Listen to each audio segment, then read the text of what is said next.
Dieu de gloire, tu es notre Père et notre Seigneur.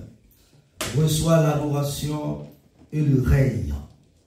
Ta parole est lumière. Ta parole est source de vie. Jésus, quand tu es venu sur cette terre des hommes, Pierre t'a dit un jour, à qui irions-nous, Maître? À qui irions-nous, Jésus? Car tu as les paroles de la vie éternelle. Dieu, pour toujours, ta parole est établie dans les cieux. Que cette parole lumière nous saisisse en cette soirée et par l'œuvre de l'action de ton esprit, communique-nous la révélation des saintes écritures et que la magnificence revienne à toi et à toi seul. Et au nom de Dieu le Père, au nom de Dieu le Fils, au nom de Dieu le Saint-Esprit, nous t'avons prié. Et que l'assemblée du peuple de Dieu dise Amen.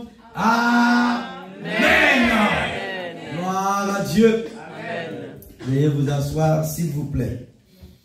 Nous continuons l'enseignement. Donc je vous invite à prendre vos Bibles avec moi.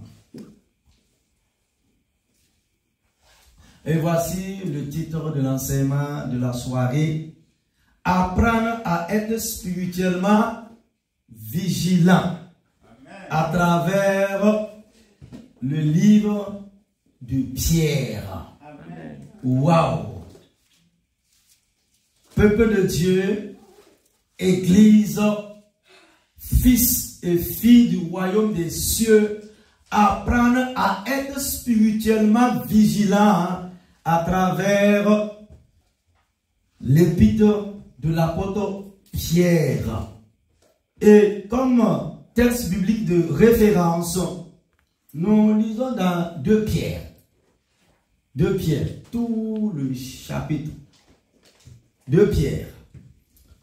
Mais je vais vous lire quelques 3-4 versets. 2 Pierre 1, 3. L'apôtre dit ici, sa divine puissance nous a donné tout ce qui est nécessaire à la vie et à la piété, en nous faisant connaître celui qui nous a appelés par sa propre gloire et par sa force. Verset 16, toujours dans 2 Pierre 1. En effet, ce n'est pas en suivant des fables habilement conçues que nous vous avons fait connaître la puissante venue de notre Seigneur Jésus-Christ. Mais c'est après avoir vu sa majesté de nos propres yeux. Waouh! Verset 21. Car ce n'est jamais par la volonté d'homme qu'une prophétie a été apportée, mais c'est poussé par le Saint-Esprit que les hommes ont parlé de la part de Dieu. 2 Pierre 3, 17, 18. Le dernier chapitre de 2 Pierre 3 et les 2 derniers versets. Bien-aimés, nous voilà avertis. Tenez-vous donc sur vos gardes, de peur qu'en entraînant par égarement des impies, vous ne perdiez la ferme position qui est la vôtre. Verset 18. Mais grandissez. L'apôtre nous dit ici, mais grandissez dans la grâce et dans la connaissance de notre Seigneur et Sauveur Jésus-Christ. À lui soit la gloire maintenant et pour l'éternité. Amen. Amen. Amen. Waouh! Quelle révélation de cet homme qui a manifesté l'onction au jour de la Pentecôte. de cet homme qui a marché, qui a cheminé avec Jésus, qui a vu les signes et les miracles. L'apôtre Pierre. Amen. Peuple de Dieu, tout n'est pas rose dans l'église. Alléluia. Il y a quelqu'un qui me regarde. Il y a quelqu'un qui me regarde. Tout n'est pas rose dans l'église. De tous côtés, il s'y introduit des personnes, mais aussi des doctrines dangereuses. Et le peuple de Dieu doit rester, sinon l'église doit rester vigilant. L'église souffre autant d'une mauvaise conception de la séparation du monde que d'une mauvaise conception de la coopération au sein de l'église. Trop souvent, nous aidons l'ennemi et blessons la communauté par des attitudes et des actions contraires à la parole de Dieu. Pierre, Jean et Jude peuvent nous aider à exercer notre discernement et à détecter les contrefaçons qui ont secrètement pénétré l'Église. Nous nous arrêterons ce soir sur le livre de Pierre. Grâce à eux, nous pouvons identifier les fausses doctrines qu'enseignent les apostates. Ces doctrines qui aujourd'hui passent pour la vérité chrétienne. C'est ce que nous allons voir au cours de l'enseignement de la soirée en 2 points. Premièrement, connaissance et croissance. La connaissance et la croissance nous permettent de demeurer vigilants. S'il y a un homme qui connaissait bien l'importance de la vigilance, c'était bien l'apôtre Pierre. 2 Pierre chapitre 1, verset 1 à 11. Il avait tendance par le passé à être trop sûr de lui alors que le danger était proche et à ne pas tenir compte des avertissements du Maître Jésus. Il fonçait tête baissée alors qu'il aurait dû patienter. Il dormait alors qu'il lui aurait fallu prier. Il parlait alors qu'il aurait dû écouter. Il était un chrétien courageux, mais irréfléchi. Il a néanmoins retenu la leçon et il désire nous aider à faire de même. Dans sa première épître, Pierre insiste sur la grâce de Dieu. 1 Pierre 5, 12. Mais dans sa seconde lettre, l'accent est mis sur la connaissance de Dieu. Le mot connaître ou connaissance revient au moins 13 fois dans cette courte épître. Ce terme ne signifie pas avant tout une compréhension intellectuelle d'une certaine vérité, bien que ce sens n'en soit pas exclu. Il signifie surtout une participation vivante à la vérité dans le sens que lui donne notre Seigneur Jésus dans Jean au chapitre 17 verset 3. La prière sacerdotale de Jésus. Or, la vie éternelle, c'est qu'ils te connaissent, toi, le seul vrai Dieu, et celui que tu as envoyé, Jésus-Christ. L'apôtre Pierre débute sa lettre par une description de la vie chrétienne. Avant d'attaquer les faux croyants, il décrit les vrais. La meilleure façon de détecter le mensonge est de bien comprendre les caractéristiques de la vérité. Pierre pose 3 affirmations essentielles au sujet de la vraie vie chrétienne. Donc l'apôtre nous dit ici la vraie vie chrétienne. Premièrement, la vie chrétienne commence avec la foi. 2 Pierre 1, verset 1 à 4. Pierre l'appelle une foi du même prix que la nôtre. Il souligne par là que notre relation aujourd'hui avec le Seigneur est la même que celle des apôtres à leur temps. Waouh! Ils n'avaient pas plus d'avantages que nous, pour la simple raison qu'ils eurent le privilège de marcher avec le Christ et de le voir de leurs propres yeux, d'être témoins de ces miracles.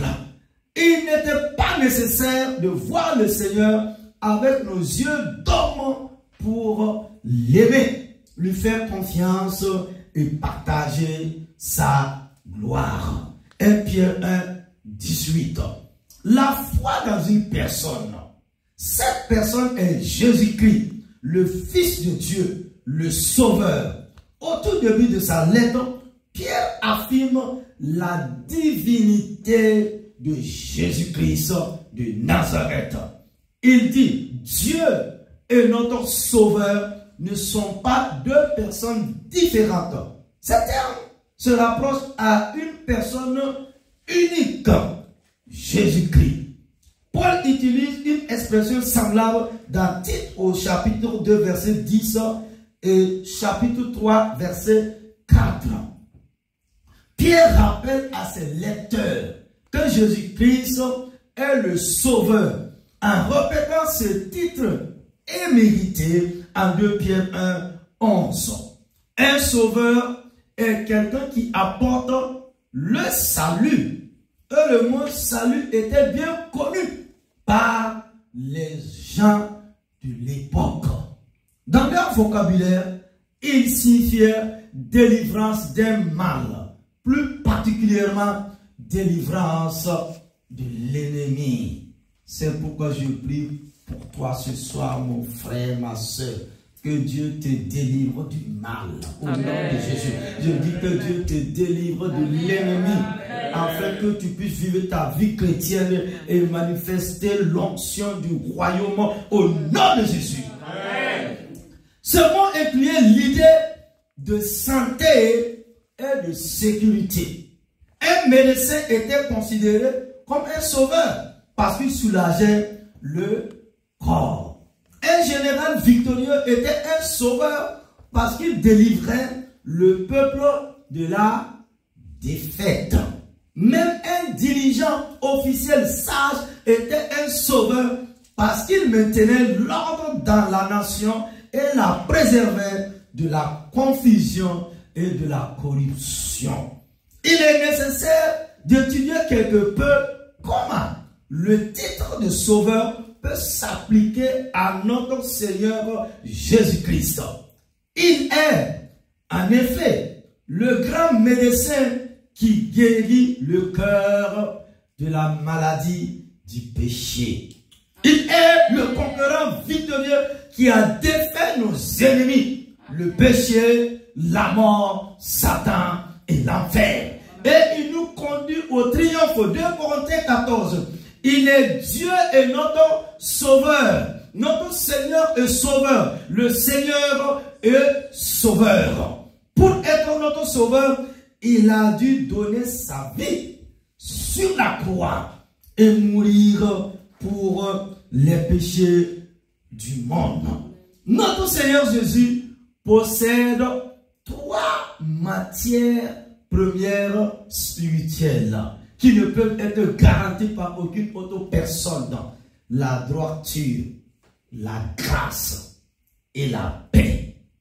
Quand vous mettez votre confiance en lui comme votre sauveur, sa droiture devient votre droiture. Et une condition de juste vous est accordée devant Dieu. 2 Corinthiens 5, 21. Vous ne pouvez jamais acquérir votre justification.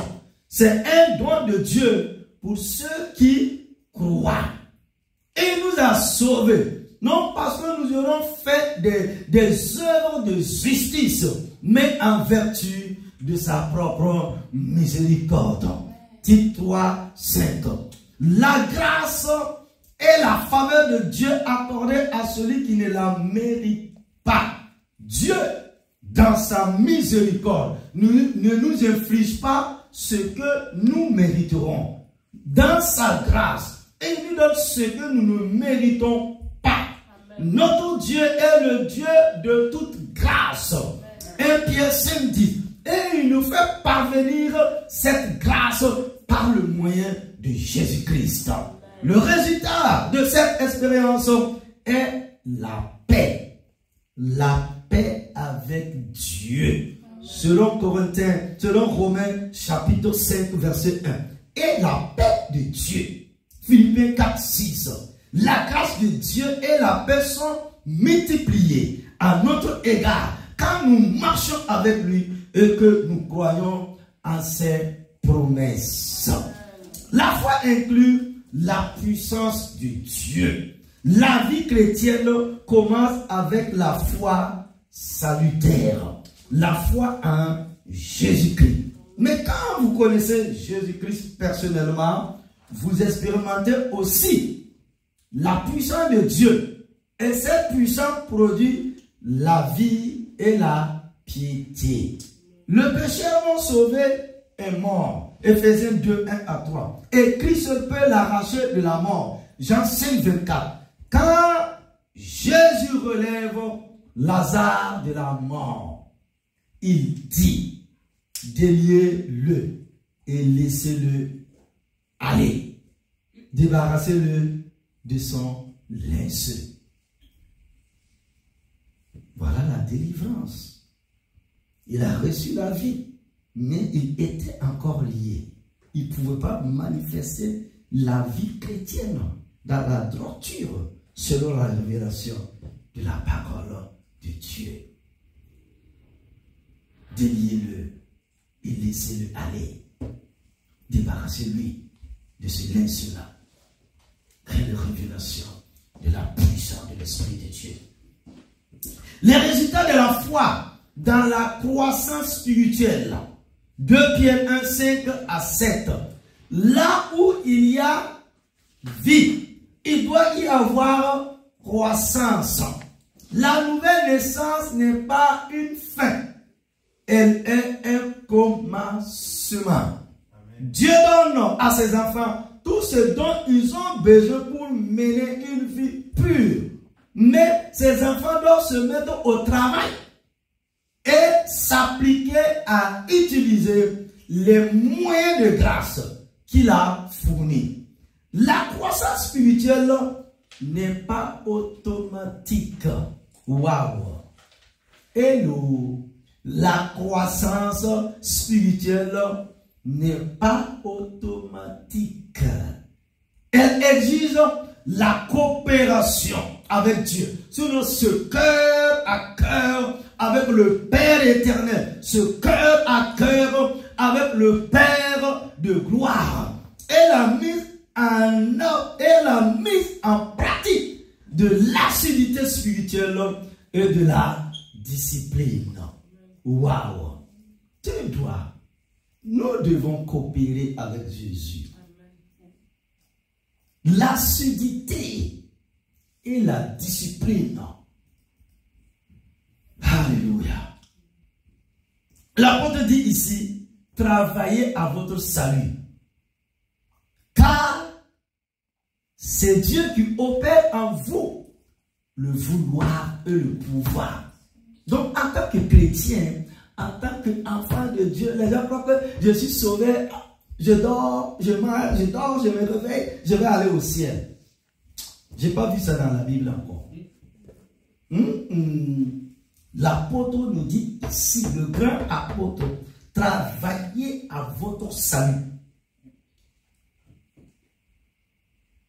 Persévérez dans la discipline. Soyez sérieux avec Dieu. Connectez-vous à Dieu. Connectez-vous à la source intarissable pour manifester cette puissance de Dieu sur cette terre des hommes. Deuxièmement, tenez-vous en éveil. Je n'ai pas dit réveil. Les gens aiment dire réveil spirituel. Avec le français, les gens confondent les mots parfois. Il faut que nous ayons le langage de la parole de Dieu, sinon le langage du royaume, le langage de la Bible. Donc l'apôtre nous dit ici, tenez-vous en éveil et rappelez-vous.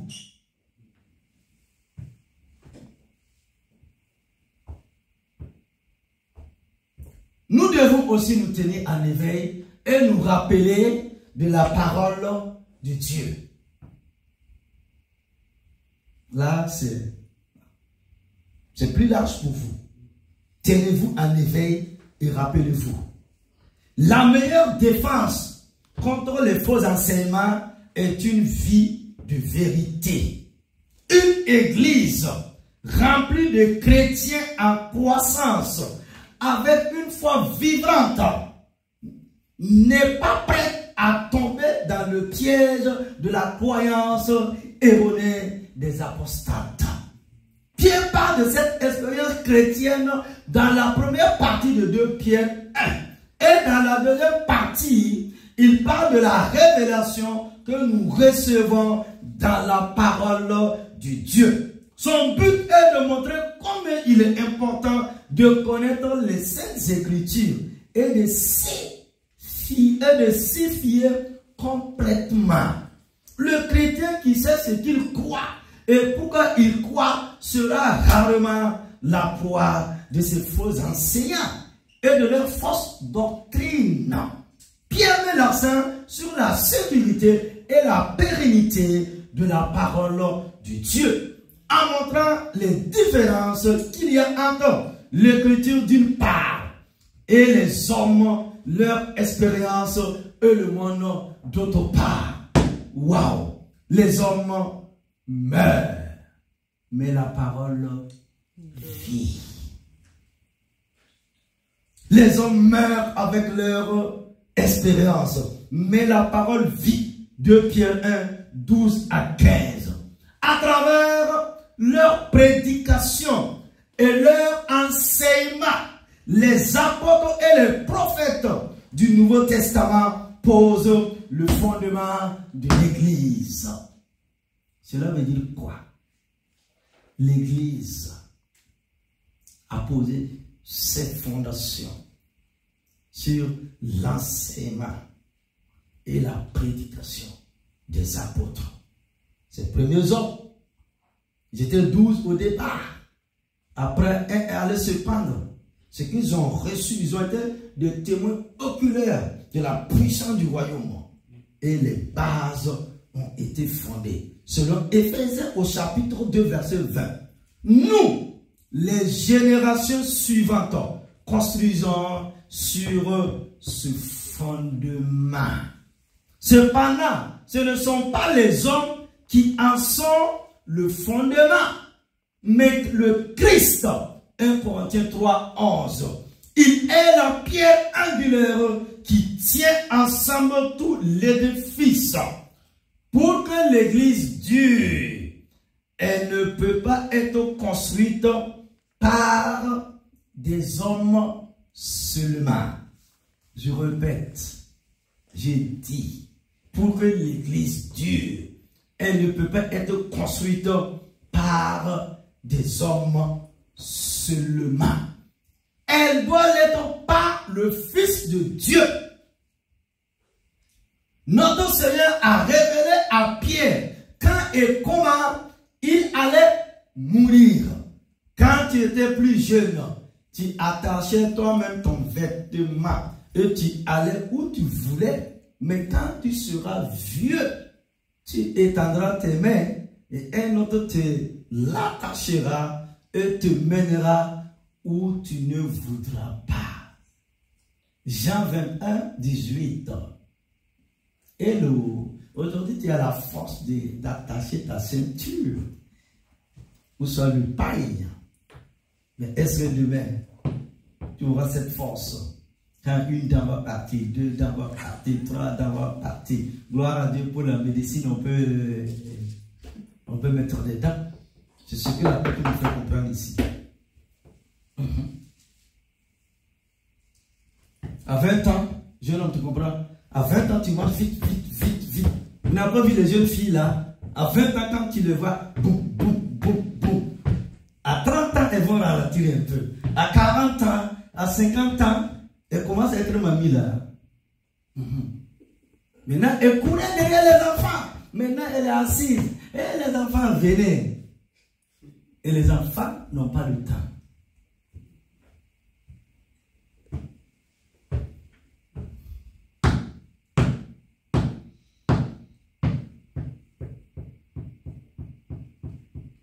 Quand tu étais plus jeune, ah oui, quand tu avais 17, 19 ans,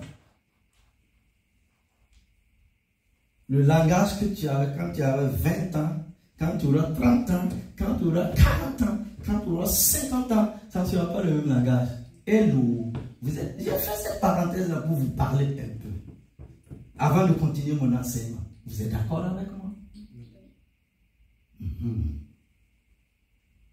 Ceci explique pourquoi, peu de temps après la Pentecôte, Pierre fut capable de dormir en prison la nuit qui précédait le jour où il devait être mis à mort. Il savait que Hérode ne pouvait pas prendre sa vie. Acte 12, 1. La tradition nous dit que Pierre fut crucifié à Rome. Comme tous les fidèles serviteurs de Dieu, Pierre était immortel tant que son travail n'était pas accompli. Vous et moi, nous ne savons pas quand nous allons mourir. Aussi avons-nous intérêt à faire des efforts dès aujourd'hui.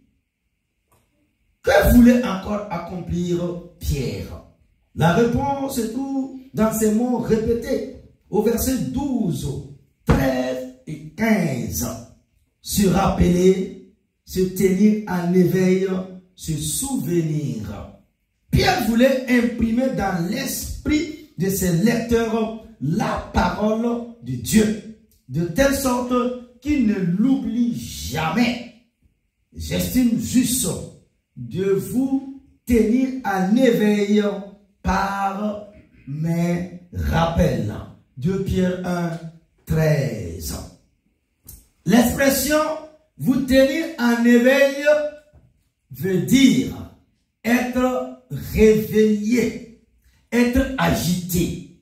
Quand l'onction est là, toi-même tu es agité, les gens te regardent dans l'assemblée, les gens, ça veut dire, te regardent dans l'église, tu ne comprends pas. Tu sens une force surnaturelle. Hein? Tu es agité. Tu es prêt à aller de l'avant. Dans l'évangélisation, dans la prière, dans la révélation de la connaissance de la part de Dieu, dans les choses éternelles. C'est l'onction qui t'agit comme ça. Ça veut dire, il y a quelque chose qui bouillonne à l'intérieur de toi-même. Tes entrailles sont saisies par cette puissance de Dieu. Waouh! C'est de ça que nous voulons. Le même mot est utilisé pour décrire la tempête sur le lac de Galilée. Pierre savait que notre esprit a tendance à s'habituer à la vérité et à la tenir pour acquise. Nous oublions ce dont nous devrons nous souvenir et nous nous souvenons de ce que nous devrons oublier. Waouh! Quelqu'un m'a dit c'est vrai. Nous oublions ce dont nous devrons nous souvenir. Et nous nous souvenons de ce que nous devrons oublier. Waouh!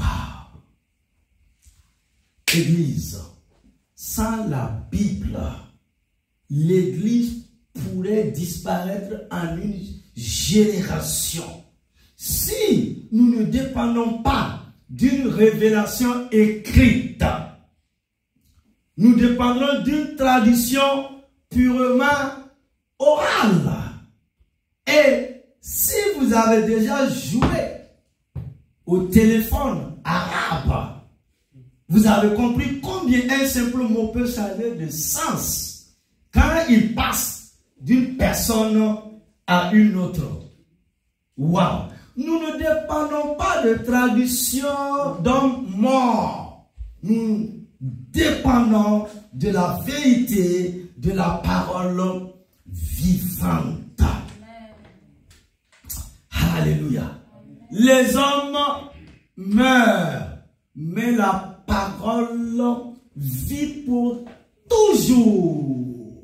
Amen. Si nous ne dépendons pas d'une révélation écrite, si nous ne dépendons pas d'une révélation écrite, l'Église sera à la merci des mémoires humaines.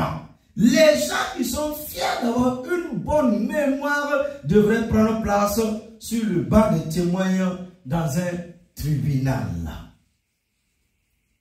Il est surprenant que trois témoins parfaitement honnêtes, en toute bonne conscience, puissent donner trois versions différentes d'un accident d'automobile. Notre mémoire est défectueuse et sélective. Nous nous souvenons généralement de ce dont nous voulons nous souvenir. Et souvent, nous déformons ce dont nous nous souvenons. Waouh! Heureusement, nous pouvons nous accrocher à la parole écrite de Dieu. C'est écrit, et ce sera écrit pour toujours. Amen. Nous sommes sauvés par cette parole vivante. 2 Pierre 1, 23, 25. Nourris en elle. 2 Pierre 2, 22. Guidés et protégés tant que nous croyons en elle et que nous lui obéissons. Les expériences passent. Hello, Église. Les expériences des hommes passent, mais la parole reste. Faut pas connaître seulement ce grand homme de Dieu, mais le Dieu grand de l'homme. Il y a toute une différence.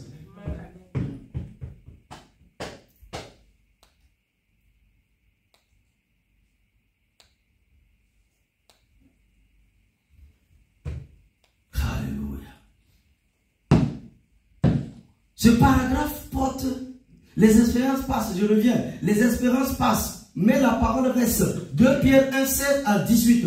Ce paragraphe porte sur la transfiguration de Jésus-Christ. Cette expérience est rapportée par Matthieu 17, 1, Marc 9, 2 à 8 et Luc 9, 28 à 36. Mais aucun de ces trois écrivains n'y a participé. Par contre, Pierre y était quand cela se produisit. En réalité, les mots exacts utilisés dans cette partie de Pierre 1, 12 à 18 nous rappellent son expérience sur le mot de la transfiguration. Il se sert deux fois du mot tente, versets 13 et 14. Et cela nous fait penser à ses propres paroles. Si tu le veux, je dresserai ici 3 tentes. Waouh! En 2 Pierre 1, 15, il utilise le mot départ qui signifie exode en grec et qui est employé en Luc 9, 31. Jésus ne considère pas sa mort sur la croix comme une défaite, mais plutôt comme un exode. Il veut délivrer son peuple de l'esclavage de la même manière que Moïse délivra Israël de l'Égypte. Pierre parlait de sa propre mort comme d'un exode, une sortie de l'esclavage. Pierre ne vit pas seulement la gloire du Christ, il entendit également la voix du Père. Est-ce que vous voyez la différence? Pleine de majesté sur à la montagne de la transfiguration. Il n'a pas vu seulement la gloire de Jésus, Élie, Moïse, mais la voix du Père a retenti. Ceci est mon fils bien-aimé, en qui, là nous voyons la divinité de Christ. Dieu dit en qui, où j'ai mis toute mon affection. Alléluia. Jésus était là avant le commencement. C'est l'exacte représentation de Dieu. Il est incréé. Voilà.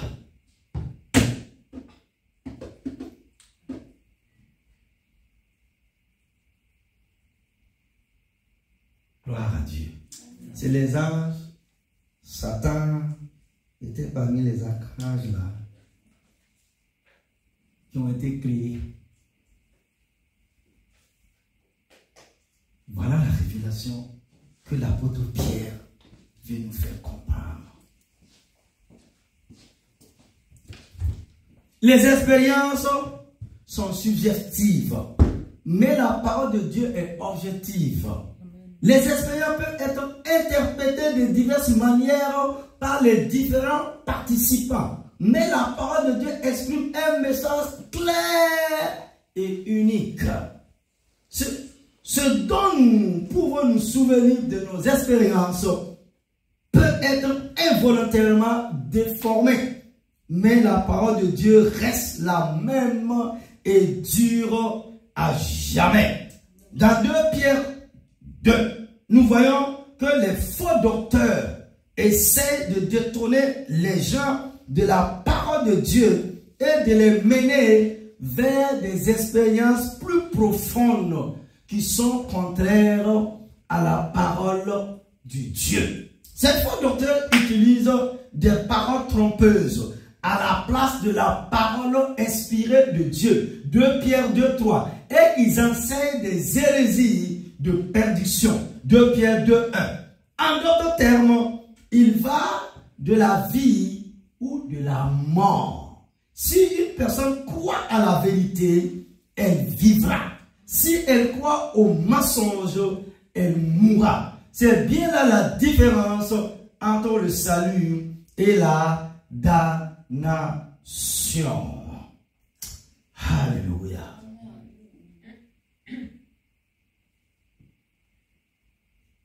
Donc, Pierre nous dit ici, ils essaient de nous détourner de la parole de Dieu et de nous mener vers des expériences plus profondes qui sont contraires à la parole de Dieu.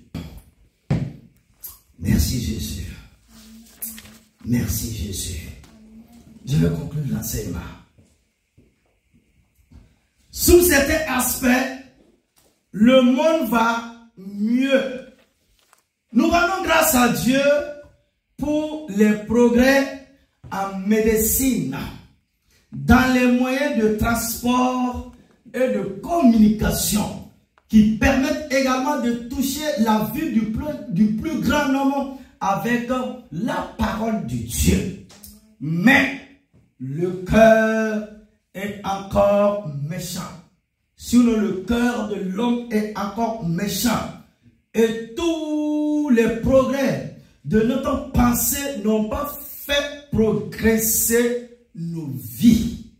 La science médicale permet aux gens de vivre plus longtemps, mais il n'y a aucune garantie qu'ils vivront mieux. Les moyens modernes de communication nous permettent de nous déplacer très vite. Et les avions nous permettent d'aller de lieu en lieu plus rapidement. Mais nous n'avons pas de meilleur endroit où nous rendre. Nous pouvons être surpris du fait que notre monde s'engouffre dans une obscurité spirituelle. Dans le sermon sur la montagne, notre Seigneur Jésus a prévenu que des faux prophètes envahiraient l'Église avec leurs fausses doctrines. Matthieu au chapitre 7, verset 13 à 29. L'apôtre Paul donne un avertissement similaire aux anciens de l'église d'Éphèse. Actes au chapitre 20, verset 28 à 35. Et il en donnera encore bien d'autres à travers ses épîtres qu'il a adressées à son fils spirituel, le pasteur évangéliste Timothée. Dans 1 Timothée 4 et 2 Timothée 3 et 4. Même Jean, le grand apôtre de l'amour, nous avertit au sujet des enseignants antichrétiens qui chercheront à détruire l'Église. 1 Jean 2, 18 à 22. 1 Jean 4, 1 à 6. Confions-nous donc en celui qui a la puissance de nous garder et qui nous a déjà avertis par sa parole écrite, et au nom de Jésus-Christ de Nazareth, que l'assemblée du peuple de Dieu dise Amen, Amen, Amen, Amen, Amen, Amen, Amen, Amen, à l'agneau immolé.